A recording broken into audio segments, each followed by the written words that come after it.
Good morning, guys. Today we're going to do a quick video on how to set a timer on a certain asset and how to set up an alert so you get notified when that asset hasn't been returned on time. So we quickly going to log into our software using my super password. Perfect. Now, just remember, I'm not logged into my cabinet, so don't worry about this. I'm just gonna show you guys how to do this. It's fine, not a problem. I can still do this with you. So the first thing I want you to do is click on SAMS on the top. Simply highlight the cabinet. Then you're in the gray box, so you need to highlight the cabinet that you want to set the timer for the position inside of that cabinet for. So highlight that cabinet. Go into the asset of that cabinet. Now, depending on which asset you want to set the timer on, so this might be keys, might be compartment, whichever it is. So just simply go into the edit page of that asset. In this case, we're going to select number 4. And you see you have a timer in minutes, actually, right here. And as you click inside of this box, and you can see right on the top, it says maximum of 10,080 minutes can be recorded in there. So if I wanted, say, for 2 hours, that's 120 minutes. So this is the timer. So you need to set up a timer first before you go and set up an alert for that, for it to be triggered, pretty much. So if you don't have a timer set up and it's set at 0, obviously it's not going to alert you on anything.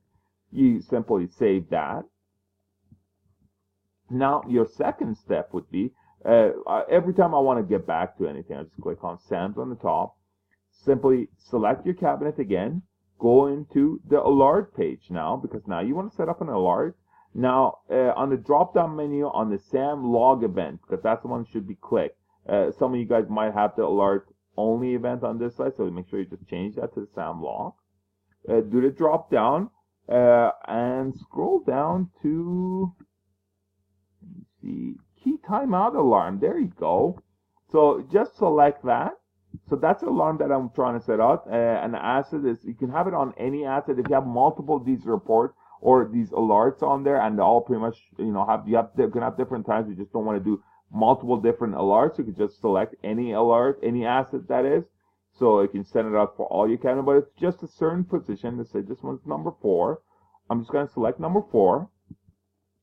Delay, and you have an hour, minute, and second that you can select. All this means is that you can set up a delay. So what it is that depending on what the alarm is, could be the alert could be like power failure, but you might be in an area that you constantly get a power failure, and you don't want to get constantly notified as soon as you have a glitch in your power. But you can set up a delay of saying that if this happens more than 5 minutes, for example, in this case, or have hours or seconds, have me notified. So as soon as it goes into an alert, it'll wait for 5 minutes before it sends you that alert. So if that's the case, then you can set up a delay. In this case, I'm going to set up 0 because I want to be notified right away.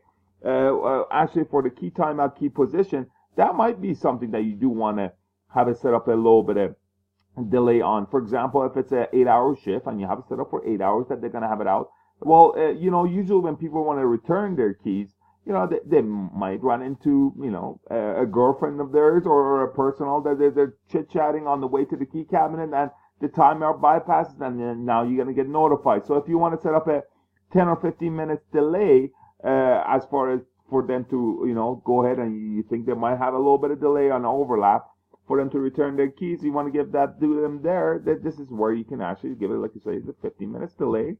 For example, I'm going to do that and set that up. The next one is, obviously, you're going to name this alert. I'm going to say, asset 4. You can name it whatever you want, right?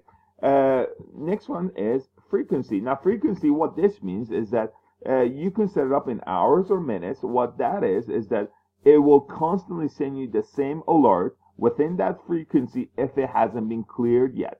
So if someone hasn't returned their key, and you want to be notified, every hour till they do, you can set that up. So every hour, if that key hasn't been returned, you're going to get the same alert. Key position number 4 hasn't been returned yet.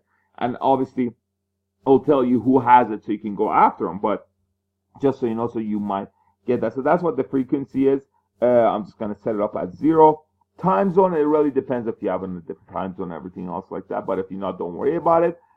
Email text, this is the body of that email. This is the body of that alert that you're going to be getting. So make sure you type in exactly what you want to see when you see that. So for example, if I were to set up a delay at 15 minutes personally, I would put down position 4. Position 4 is missing. For example, is not returned. Owner was notified. Actually, owner is 15 minutes late. So that way you gave yourself a little notification that, you know what, now that I'm getting this, I know it's already bypassed by 15 minutes. It's something I wanted to look into right away. The last option, which is actually the one before last, simply select the person that you wanted to have that alert to go out to. So if I wanted to go, to this person now, I can just go select and go add. Offender is, if you ever select offender, what that means is that this alert will go out to whoever has that asset. So if you wanted to set it up, say for example that, you know what, I don't want to be the first one to be notified. I want to make sure that the person that actually has that asset get a notification first saying that, hey, bring your freaking key back or I'm going to hunt you down. Then you can have them set up as going to the offender first. And we can have that one. You can have this one removed. Set that up. And then within 15 minutes, and I can set up another alert and be next one's being to the manager, saying I'll be in my manager to receive that. And then in the body of that email, I will put down that, hey, this person was notified and now it's 15 minutes late. And you need to go after them. So anything like that. Don't leave the body of the text empty, guys. I know some people don't.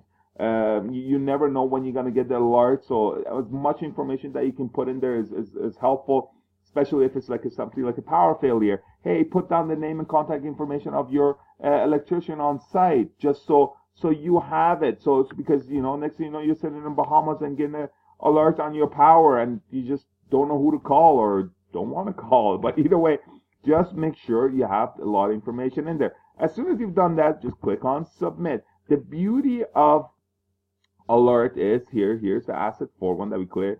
If you come back to this page and if you want to add people or you want to do any sort of an edit, you simply select the same asset, it brings it up, you make your changes again and go submit, or you can suspend and delete at the same time as well. But either way, if you wanted to make any sort of an edit to the page, you can. Certain parts you can change. Obviously, this is preset for that alert. But the rest of the stuff you are more than welcome to. Like simply is the name.